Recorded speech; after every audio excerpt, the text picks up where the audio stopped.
Steph Barker with Tom Tom Magazine, and we're here at the Collective about to speak with one of the instructors, Gianni. Hi. The Drummers Collective has always been primarily a drum school. It started out that way. It was initially sort of a drummers co-op where guys were just sort of hanging out and trading ideas and learning licks and kind of passing lesson ideas back and forth. And then it obviously became more formal school. And today it's become an institution where it's still primarily a drum school, but it's a collective or collection of musicians from all different walks of life, different music, different instruments, and it's a great communal sense where not only are we teaching probably the most well-rounded information of drumming you could find in the world, but it also sort of falls into the rhythm section classes and how people are learning as a group. And you know, I remember when I was younger and I started teaching, I was getting hired to some students by their parents to sort of run their kids' bands in a way. You know, it's like, hey, they want to put together this song. So I was, all right, you know, guitar player, you're not doing the right thing. Do this chord. Okay, do this.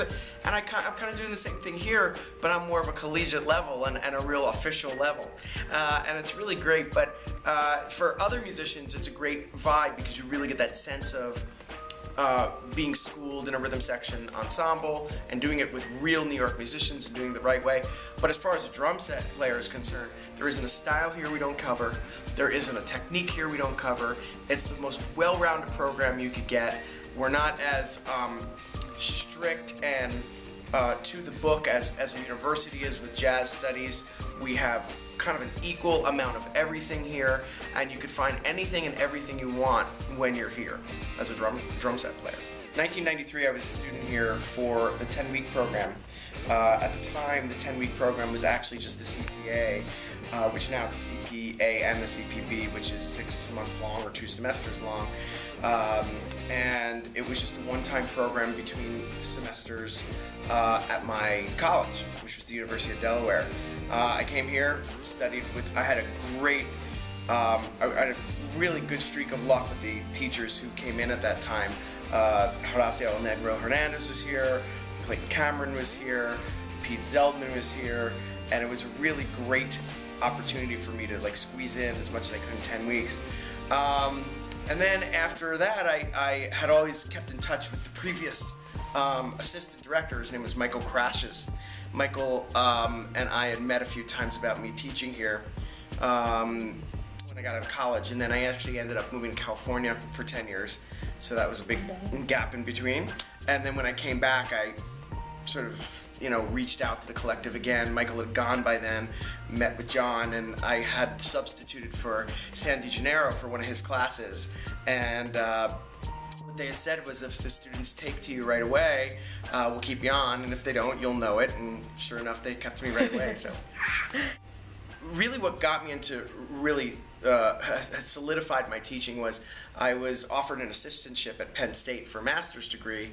I was studying classical music, but the assistantship was for drum set. So I ended up teaching drum set for 2 years at Penn State, where I was, you know, full of about 20 students a week, and you know, really honing my teaching skills there, so that when I got out into the real world, I really felt like I knew what I was doing. I had a system between everything I learned here. I was able to apply it, and so on and so forth. So by then, when I actually got out and I was really teaching, I was really playing, doing everything full time, I kind of had my feet in the ground with the teaching already. Yeah.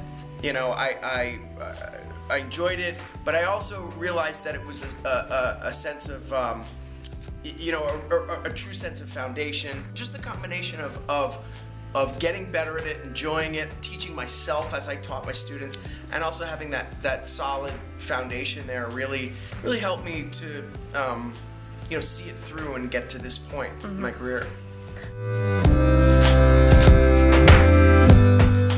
If I had any advice to the women, I would say, you know, times have changed a lot. It's not a guy's sport anymore. You know, it might predominantly still be, as far as numbers are concerned, but there is no there's no ceiling to when a girl starts to play the drums. It's not, okay, this is a guy's thing and they're going to only reach this height. You know, there are absolutely amazing drummers out there that are female. Cindy Blackman, who lives in the city, she's somewhat affiliated through the school, you know. So I would say don't have don't have like a stigma when you come into this of like, oh, I'm already limited because I'm a girl. Couldn't be further from the truth. And here at the Collective, we treat every student the same way. We have females, we have males, we have young, we have old. We have special ed students from time to time. I taught an autistic kid for a long time who graduated with colors and ended up getting a job teaching other autistic children. So we try to keep everything as equal as you possibly can, and especially with the women, we find that they're going to be just as successful as anybody else that comes through here. Awesome. Yeah. All right. Thank you. Have a And great we day. are out. Nice to see you.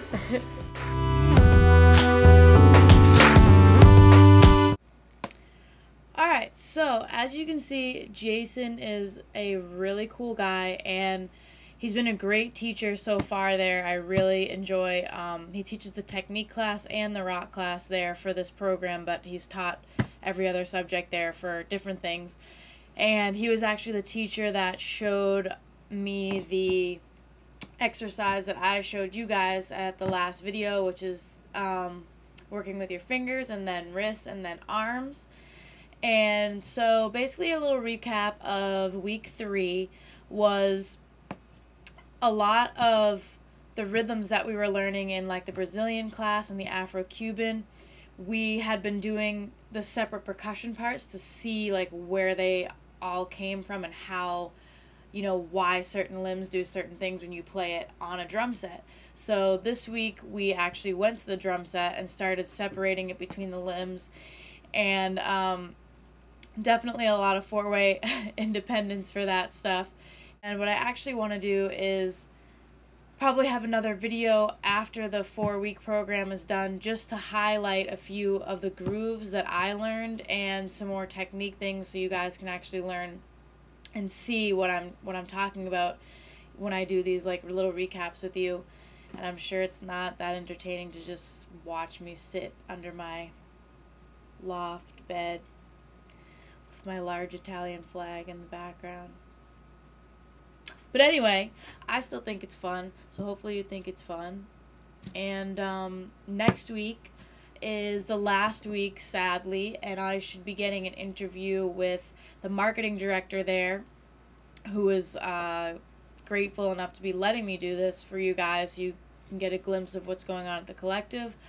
And just a few things that I want to throw out is you can rent a room at the Collective to practice for $20 an hour. They also have rooms that you can rent with like your band, so if you need a rehearsal space, they do that, which this was something that I never knew about the Collective until I started going there and found out about it. And also, they have like a membership little package, so if you're like a member and you pay X amount a month, you get like a discount on the practice rooms, you get a discount on lessons, you get to go to the master classes, you get to use the electric drum rooms. And then they also have like add-ons to that, so if you pay more a month, then you get like X amount of practice hours with that and stuff. So if you are curious about it and want to check out the Collective, maybe not do a course there, but just want to see the facility, definitely go to their website. I think it's just the drummerscollective.com, but if you Google Drummers Collective, it will come up. And you can go to the membership packages and find out about tuition and stuff like that. So, I'll be back next week, the final recap, womp womp, with some more stuff. And this is Steph Barker. Thank you for watching. I'll be back.